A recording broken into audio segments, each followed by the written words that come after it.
Med masser af sol, så det ser ud som om, at foråret det er kommet. Men nok om vejret, når det bliver solskin, så kan man jo også tage sig en tur i for eksempel sådan en traktor her, eller bare sin havetraktor. Så Lisbeth, du har meget mere om de her traktorer, det har du også, Morten, ikke?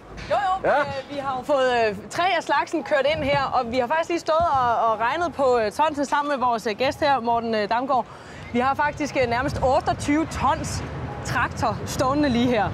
Godmorgen og velkommen til dig, Morten. Tak for det. Og grunden til, at vi står her med de nyeste hjul inden for landbrugsmaskiner, det er jo altså fordi, der i går var stor traktordemo i København, og vi tænkte derfor, skal vi ikke lige se, hvad det nyeste egentlig er? Lad os prøve at lave en bilanmeldelse bare for traktorer. Og Morten Damgaard, du er jo altså journalist fra Maskinbladet, og du ved alt om de her traktorer her. Og lad os starte med denne her, hvis du lige skal gennemgå.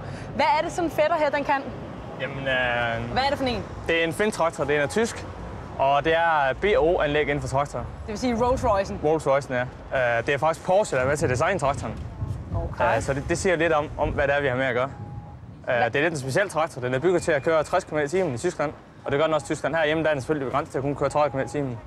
Og det ser man blandt andet med foraksen. Ikke for at blive for teknisk, men på de andre traktorer, det er lidt... Prøv, Morten, du må meget gerne blive teknisk. Fyr den af, min ven. Det lyder godt. På de andre traktorer har vi en gennemgående foraksel. På Finden her, det er en uafhængig affjeret foraksel. Ja, det ser vi jo alle sammen. Ligesom vi har på biler. Man kan faktisk godt se det her. Altså, man kan godt se det. Der er ligesom et ophæng til hver hjul, så de kan ligesom fjeder hver især, ikke? Lige nok, ja. Og det gør også, at den kan køre 60 km i timen. Må jeg lige høre, sådan en fætter her, hvad koster den? Jamen, der er vi oppe skal give 1,67 millioner kroner for at komme ud og køre.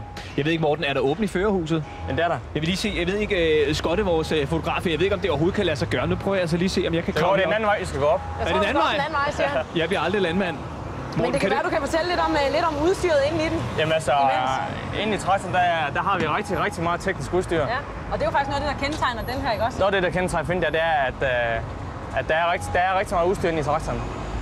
Den kan faktisk næsten køre selv, kan man sige, når man kommer i marken. Man kan indstille rigtig mange funktioner hjemme i sit maskinhus, så bruger den, når man kommer ud i marken. Tryk på en knap, og så gør den 20 funktioner selv. Altså Morten, der er jo både skærmer, der er joystick og alt muligt andet. Altså skal den ikke bare kunne trække en maskine, og så køre derudad? Jo, men den kan så meget mere. Altså, man kan sige, selvfølgelig kan man godt bare få en traktor, der kan trække en maskine, men den her, der er så mange ting, der gør, at føreren, altså det bliver lettere for føreren i hverdagen at køre traktoren. Han skal ikke holde øje med så mange ting, og han kan køre mange flere timer. Det er jo nødvendigt, når traktoren koster 1,7 millioner, så skal han køre rigtig mange timer om året. Præcis, Lisbeth. Kan du ikke lige trække videre til den næste? Kom med mig her, fordi så skal vi lige kigge på den næste fætter her, og vi går fra en grøn til en rød traktor, kan jeg så sige. Og vi går fra Tyskland til Østrig. Det er en lidt mindre en, den her. Den er lidt mindre, 145 heste. Ja. Og det er en rigtig miljøvenlig traktor. Ja, og når du siger miljøvenlig, så tænker jeg jo, jamen så er den sikkert også rigtig dyr. Den anden kostede 1,67 millioner. Hvad koster den her så? Den her koster kun 800.000. Så selvom den er miljøvenlig, så er den faktisk billig? Det er den nemt, ja. Og det er en af de første eksemplarer, vi har i Danmark. Og den kører med noget, der hedder AdBlue-tilsætning i motoren. Det er noget, man ser på lastbiler, og noget, vi også skal til i traktorens verden nu. Og det gør faktisk, at det røg, der kommer ud af udstødningen, det er faktisk seren af det, der kommer ind. Den suger ind. Og Morten, du siger, nu var du inde på, at komforten jo betyder rigtig meget i nye traktorer, men det her med miljøvenlige traktorer, det er også sådan noget af det nye. Hvorfor det? Jamen, nu har der altid været en fordom om, at landbruget de hælder mange tons kemikalier ned i kvarken og bruger en helvedes masse røg på marken, når de kører. Og det er jo way to go. Det passer slet ikke længere. Altså, det viser jo virkelig, at landmænd de tænker over miljøet, når de har sådan en traktor som den her. Jeg har også ladet mig fortælle, at der er utroligt. Det kan godt være, at der var meget teknisk udstyr inde i den der, som du var oppe i, ikke? Men der er altså også noget i den her. Prøv lige at fortælle om det der GPS-system, som den her faktisk har indbygget.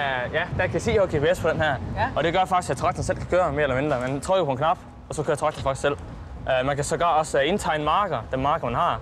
Og man kan, hvis man nu har en vindmølle på marken, så tegner man den op, og så kører traktoren faktisk selv udenom vindmøllen, næste gang du kommer til en vindmølle på marken. Se her, nu er Morten på vej op i den her igen. Altså, kan du give ham nogle fif til at komme op i den, tror jeg næsten? Det er jo rent juleaften, det her. Jamen igen, der har vi jo en traktor med skærm og med joystick og plads til lillemor her også? Ja, simpelthen. Ja, det er ekstra sæde med også, ja. Hvordan er komforten deroppe? Men prøv her, jeg skal være landmand. men Lisbeth, vi har noget, der er endnu vildere. Ja, Morten, prøv lige engang at komme med herover. Og så fortæl mig, fordi det her, det er jo fuldstændig vanvittigt, det der sker herovre. Det er jo ikke bare en traktor, det her. Nej, det ligner næsten ikke en traktor. Altså, 4 lige store hjul og mulighed for at vende kabinen, det gør jo den her klasse serien, tysk traktor, utrolig unikt. Og den kan bruges til rigtig mange forskellige arbejdsopgaver. Blandt andet så kan den gå sidelæns. Det kan vi jo af gode grunde sådan plads-wise ikke lige få vist her. Det kan det sagt se, men vi kan se allerede, som den står nu, at de 4 forskellige hjul kan dreje altså rigtig skarpt. Altså vi har en 4-hjulsstyring, og det gør også, at den kan køre skrå, altså i krabbestyring eller dogwalk, som man kalder det. Inden vi lige skal vise, hvordan vi kan med det så prøv lige at se her. Altså, prøv lige at se her. Det er jo fuldstændig åndssvagt, så stor den er, den her maskine. Mange danskere, de tror jo, at ude på Jens Hansens Bundegård, der kører polrækker rundt på de her små traktorer rundt før hus. Ja. Det er noget dyrt isekram at køre med i dag. Morten, prøv lige at se, hvad der sker deroppe. Hvor er det vildt. Prøv lige at forklare, Morten, hvad der sker. Jamen her der kan kabinen vende rundt. Når den sidder, nu når kabinen kører ned, så kan han køre den her vej. Når kabinen kører rundt, så kan han faktisk køre den anden vej, altså uden at skal bakke, eller altså det er jo, hvad skal jeg sige, man vender kørselsretten rundt, og det kan være rigtig smart at bruge ved mange forskellige arbejdsopgaver. Nu hørte jeg ikke, om I var inde på det lige før, men hvad står sådan egentlig nu om dagen? Jamen den her, der skal vi faktisk helt op og give 2 millioner for at komme i marken. Og jeg troede, at landbruget var et presset erhverv. Altså, er de landmænd, der har råd til at købe sådan noget gear her? Jamen, det er der. Men man kan også sige, at dansk landbrug, vi er jo en milliardindustri, og vi leverer fødevarer i verdensklasse. Og for at kan være med på det konkurrencedygtige marked, så er vi nødt til at have noget isekram, der virkelig kan noget. Men hvilken landmand har brug for sådan en stor en der? Jamen altså, det store traktor, der er vi over de helt store landbrug, maskinstationer og godsejere, som har brug for en virkelig brutal trækkraft. Men også den kan bruges også meget i skoven, fordi den er så speciel. Altså, kabinen kan vende, den kan bruges til utrolig mange ting. Så det er altså ikke sådan, man bare bruger for at høste korn? Nej, den skal have lidt mere specielle opgaver for at bruges her. Det har altså været en udsøgt fornøjelse, Morten, og så fik vi introduceret ordet brutal trækkraft i Dansk Morgen TV. Det var altså meget smukt. Tak for besøget. Jamen, velkommen. Vi kom herover og nørd. Hvad siger du til det? Jeg står bare og tænker på Lisbeths fodtøj, ikke, når hun skal op i sådan en traktor der. Prøv at høre, det kan jeg om nogen. Det er svupsis, så sidder jeg deroppe, du. Jeg tror også på landet, så jeg har jo kørt masser af traktorer i mit liv, ikke? Jo, men Mikkel Fønsgaard, gammel dreng, du har ikke kørt sådan en der, vel? Nej, jeg har kørt sådan en Massey Ferguson, hvis I ved, det er for noget. Jo. Nå. Vi havde også hjemme på farmen. Det var før fusionen, kan jeg jo ikke lige sige. Det var bare en Ferguson. Ja, okay. Gamle grå, det var Morten Kort Ferguson. Men det gode er jo, at Mikkel her er faktisk den eneste, der er højere end dækket herovre. Og så har jeg fået at vide, at det er faktisk blevet slidt ned. Der er 15 cm, der er blevet slidt ned. Så det lige faktisk har været højere end mig, ikke? Nå, mens vi lige måler dæk her, så vil jeg bare lige vise et lille klip fra morgen, der er gået. Vi havde nemlig besøg af statsminister Lars Løkke Rasmussen. Han kom i går hjem fra besøget hos Barack Obama, og vi forsøgte at grave lidt i, om det er sådan et møde, han forbereder sig ekstra til. Selvfølgelig er det da noget særligt at komme i Det Hvide Hus. Står man så lige en ekstra gang foran spejlet og siger, skal det være det prikkede slips, eller skal det være det stribede?